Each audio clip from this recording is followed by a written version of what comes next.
हरिशरणम।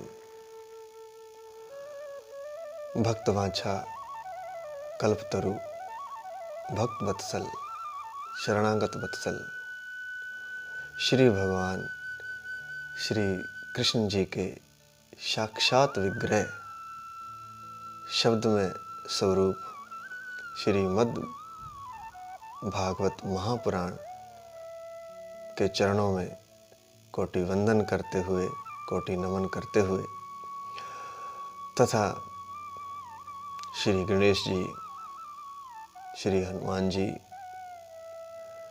नारद जी, व्यास जी, सनकादि ऋषियों, सुखदेव जी आदि दिव्य विभूतियों के चरणों में प्रणाम करते हुए और उनसे विनम्र अनुरोध, विनम्र प्रार्थना करते हुए कि हमारे माध्यम से स्वयं ही इस जीवा पर बैठकर इस भागवत कथा अमृत रस का पान भक्तजनों में, प्रेमी जनों में और रसिक जनों में करवाएं। सभी के हृदय में अमृत से भी बढ़कर इस कथा अमृत रस का प्रसार और संचार करें।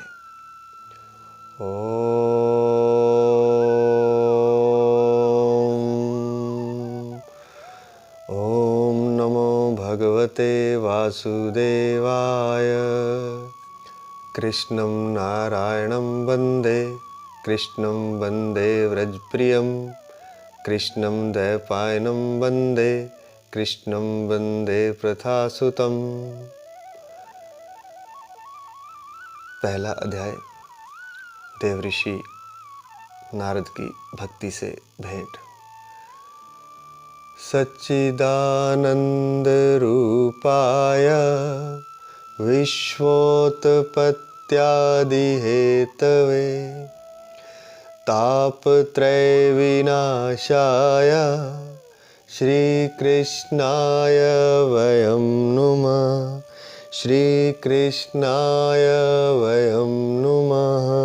कल की कथा को थोड़ा रिवाइज कर लेते हैं। कल हमने सुना कि सुखदेव मुनि जी ने देवताओं को भी कथा सुनाने से मना कर दिया, उनका उपहास किया। कारण था कि देवता कथा का सौदा करना चाहते थे, भक्ति भाव नहीं था उनमें। वे अमृत के बदले कथा अमृत रस का पान करना चाहते थे। भक्ति भाव ना होने के कारण सुखदेव जी ने उन्हें मना कर दिया और कहा कि कहाँ कांच और कहाँ मणि। ब्रह्मा जी को जब यह पता चला तो उन्होंने सत्यलोक में बुद्धि की तराजू पर सारे वेद पुराण एक तरफ और कथा को एक तरफ रख के तोला तो पता चला कि भागवत कथा का पलड़ा भारी है।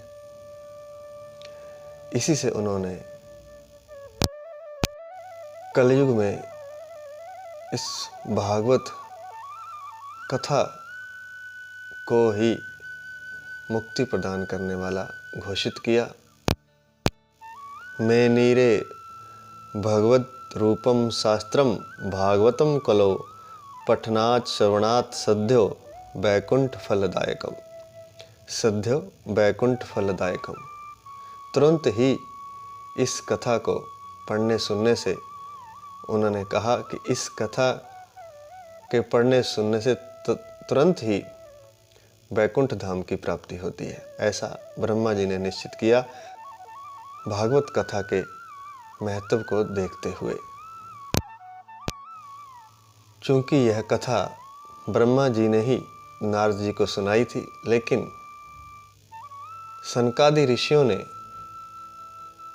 नारद जी को जब यह कथा श्रवण करवाई तो उन्होंने इसकी सप्ताह प्राण विधि बताई। अर्थात सप्ताह में इस कथा का किस तरह से श्रवण करना है, उसकी विधि सनकादि ऋषियों ने ही सबसे पहले नारद जी को बताई थी।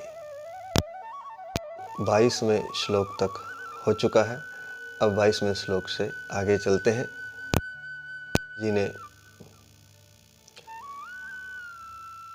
शौनक जी को यह बताया कि नारद जी को सनकादि ऋषियों ने ही सप्ताह पारायण की विधि बताई थी, अर्थात एक सप्ताह में इसका श्रवण और पठन है वो वैकुंठ को देने वाला है। तो शौनक जी के मन में और भी जिज्ञासा जगी। उन्होंने पूछा कि कृपया करके आप हमें वह प्रसंग सुनाइए कि सनकादि ऋषि नारद जी से कहाँ मिले, क्योंकि नारद जी तो संसारिक प्रपंच से हमेशा दूर रहते हैं तथा वे तो हमेशा विचरणशील हैं, अर्थात वे तो तीनों लोकों में, वैकुंठ लोक आदि में घूमते रहते हैं। तो उनको कहाँ पर यह कथा सनकादि ऋषियों ने सुनाई तथा उनका इस कथा में अनुराग कैसे पैदा हुआ, तो कृपा करके यह हमें समझाइए। शौनक जी ने सूत जी से पूछा। सूत जी महर्षि सुखदेव मुनि जी के शिष्य हैं। तो इस प्रश्न के उत्तर में उन्होंने कहा कि सुखदेव जी ने मुझे अपना अनन्य शिष्य, अनन्य भक्त जानकर एकांत में मुझे यह कथा सुनाई थी, जिसका मैं भक्ति भावपूर्वक वर्णन आपको सुनाता हूँ। एक बार विशालापुरी में चारों निर्मल ऋषि सत्संग के लिए आए। वहाँ उन्होंने नारद जी को देखा। नारद जी के उदास मुख को देखकर उन्होंने पूछा कि हे देवऋषि, आपका मुख उदास दिखाई देता है, क्या बात है? आप चिंतातुर दिखाई दे रहे हैं और आप जल्दी जल्दी कहाँ जा रहे हैं और आप आए कहाँ से हैं और इतनी जल्दी जल्दी आप कहाँ जा रहे हैं? आप जैसे ऋषियों को यह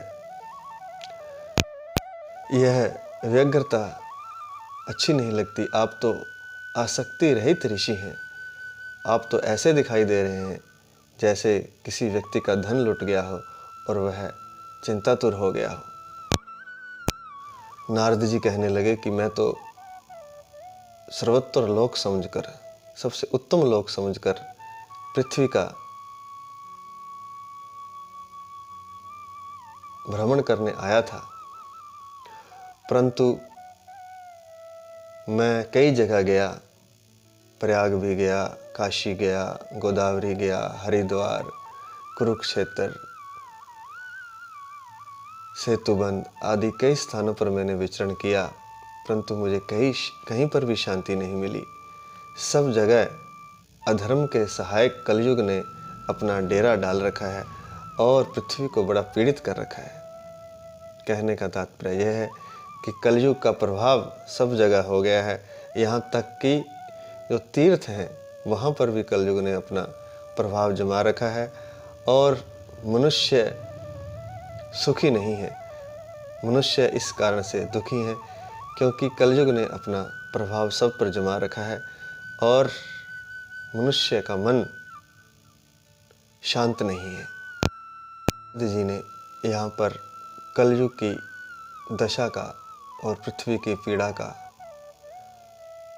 बड़ा ही सुंदर चित्रण किया है। उन्होंने कहा है कि कलयुग में ना तो दया बची है, ना दान बचा है, ना सत्य है, ना तप है, ना शौच अर्थात बाहर भीतर की पवित्रता भी नहीं बची है। लोग अजीब तरह के हो गए हैं, आलसी हो गए हैं, मंद बुद्धि हैं। उनकी बुद्धि सही से काम नहीं करती। सही से काम से तात्पर्य बुद्धि तो हम कहेंगे बहुत तेज है। आज का युग तो विज्ञान का युग है, लेकिन सही से बुद्धि तभी काम करती है जब वह मृत्यु को विचार करता है कि मैंने इस संसार से चले जाना है तो मुझे क्या करना चाहिए। जो अध्यात्म से जुड़ता है, संसार को समझ करके उस संसार को तभी समझता है जब उसकी बुद्धि कुशाग्र हो, तभी वह देख पाता है कि संसार झूठा है। अगर संसार को सत्य मान के जी रहा है तो बुद्धि कितनी भी तीव्र हो उसे तीव्र नहीं माना जाएगा। तो कहते हैं कि आलसी हो गए हैं लोग, असत्यभाषी हो गए हैं, हर बात में झूठ बोलते हैं। कारण मात्र अपना पेट पालना है बस, और धनोपार्जन करना है। इसके सिवाय उन्हें ना तो सत्य, ना दया, ना दान, किसी चीज़ का भी भान नहीं है। भाग्यहीन भी हो गए हैं। भाग्यहीन किसे कहेंगे? हम कहेंगे बहुत धन है लोगों के पास। फिर वही बात है कि जिसे परमात्मा की याद नहीं है, जो इस संसार में इतना डूबा हुआ है कि उसे ये भी याद नहीं कि मैंने एक दिन मृत्यु को प्राप्त होना है और मुझे परमात्मा के पास जाना है। मृत्यु के बाद जीवन कैसा होगा, मुझे ऐसा कुछ करना चाहिए जिससे मैं जो परम शक्ति है, जिस शक्ति से मैं चल रहा हूँ, जिस शक्ति से मेरा शरीर चल रहा है, उसे पाने का प्रयास करना चाहिए। ऐसा जिसके चित्त में नहीं आता वह भाग्यहीन है। धन के चाहे उसके पास अंबार लगे हों, लेकिन अगर परमात्मा की याद उसे नहीं आती है, अंदर से तड़फ परमात्मा के लिए नहीं उठती है, एक टीस नहीं उठती है कि संसार में मैं क्या कर रहा हूँ, मैं जीवन क्यों जी रहा हूँ, इस तरह के प्रश्न अगर उसके मन में नहीं उठते हैं तो वह मंदभाग्यवान है, मंदभागी है। ऋषि नारद सनकादि ऋषियों को कहने लगे कि आम मनुष्यों की तो बात छोड़ दो, साधु संत भी पाखंडी हो गए हैं। वे भी कामनी और कांचन के पीछे लगे हुए हैं, उन्हें भी धन कमाना है। कल भी प्रसंगवश हमने चर्चा की थी कि जो गृहस्थ का आधार है, और एक तरह से गृहस्थ संन्यास का भी आधार है, क्योंकि सन्यासी का जीवन भी गृहस्थ आदि के दान आदि से ही चलता है। तो गृहस्थ को आधार आश्रम कहा गया है। और गृहस्थ का आधार क्या है? गृहस्थ का आधार है पति पत्नी का रिश्ता। सब रिश्ते उसी से पैदा होते हैं बाद में। तो उस रिश्ते में भी नारद जी कह रहे हैं कि कलह मची हुई है। जो आधार था उस आधार में कलह है, झगड़ा है, क्लेश है। और कहते हैं कि घर की मालकिन स्त्री बनी हुई है। पहले पुरुष घर चलाते थे, वो मुखिया होते थे। आजकल उल्टा हो गया है, मुखिया स्त्री बनी हुई है और सलाह कौन दे रहा है? सलाहकार साले बने हुए हैं। ऐसा घरों का माहौल है। महाभारत में सलाहकार मामा शकुनी, जो कि धृतराष्ट्र का साला था, वह सलाहकार बना तो सारे घर को, इतने बड़े साम्राज्य को उजाड़ कर रख दिया। भाइयों भाइयों में झगड़ा करवा दिया। अगर मामा शकुनी ना होता तो शायद दुर्योधन सुयोधन ही होता, जो कि उसका नाम था। तो कह रहे हैं कि कलयुग में मैंने देखा है, मैंने विचरण किया, सब तीर्थों पर गया, इधर उधर विचरण किया, तो मैंने देखा कि घरों में कलह मची हुई है। घरों में स्त्रियों का राज्य है। साले अर्थात उनके भाई, स्त्रियों के भाई सलाहकार बने हुए हैं। और कहते हैं कि लोभ इतना अधिक हो गया है कि लोग अपनी कन्याओं का भी विक्रय कर रहे हैं, अर्थात अपनी कन्याओं को भी बेच रहे हैं। कहाँ तो कन्यादान होता है और कहाँ धन लेकर के कन्याओं को बेचा जाता है। ऐसी कलयुग में स्थिति हो गई है। तरुणी प्रभुता गेहे, अर्थात घर में स्त्री की प्रधानता है। श्याल को बुद्धिदायका, साले बुद्धि देने वाले हैं, बुद्धिदायका सलाह देने वाले हैं। कन्या विक्रीणो लोभा, लोभ से कन्याओं को बेचा जाता है। महात्माओं के आश्रम और नदियों पर जहाँ महात्मा रहते हैं और तीर्थों पर यवनों का अर्थात विधर्मियों का अधिकार हो गया है। विधर्मी कौन है?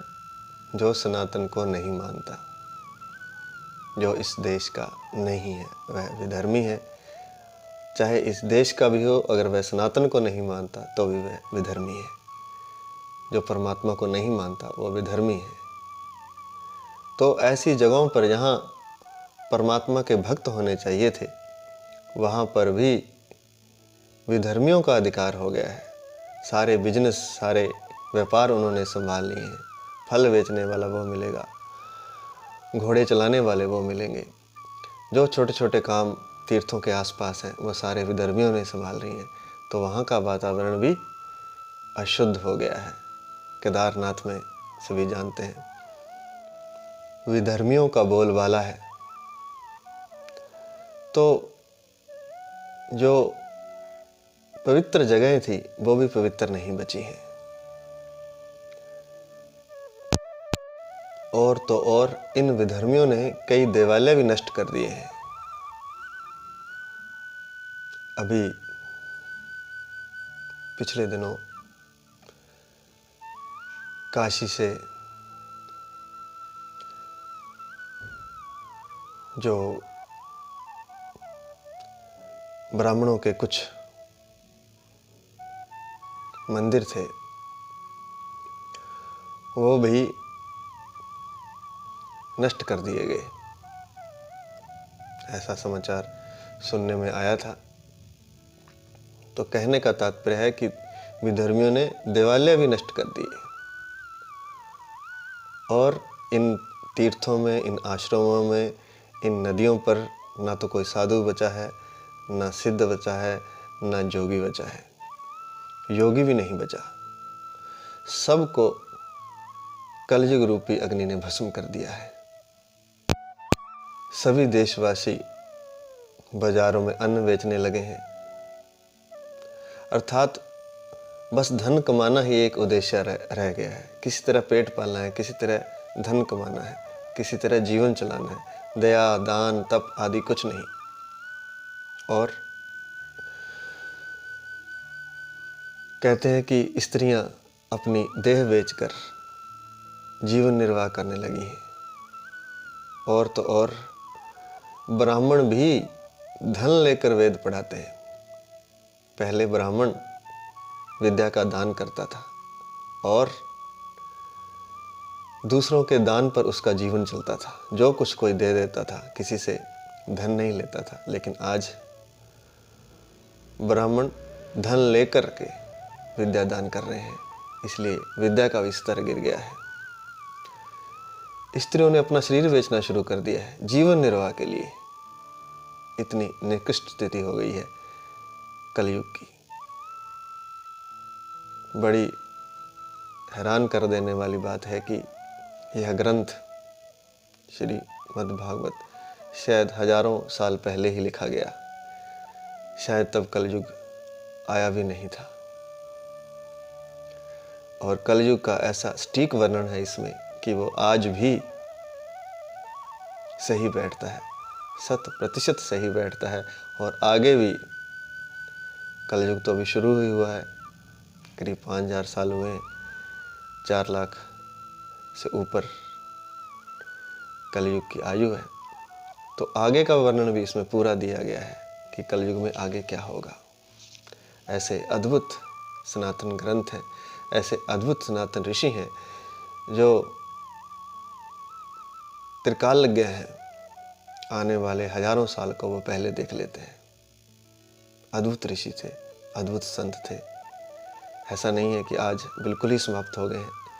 कहीं कहीं छुपे हुए आज भी हैं, लेकिन कोई पुण्य से ही उन तक पहुंच सकता है, या किसी के भाग्य उदय होते हैं तो वो संत उन तक पहुंचते हैं।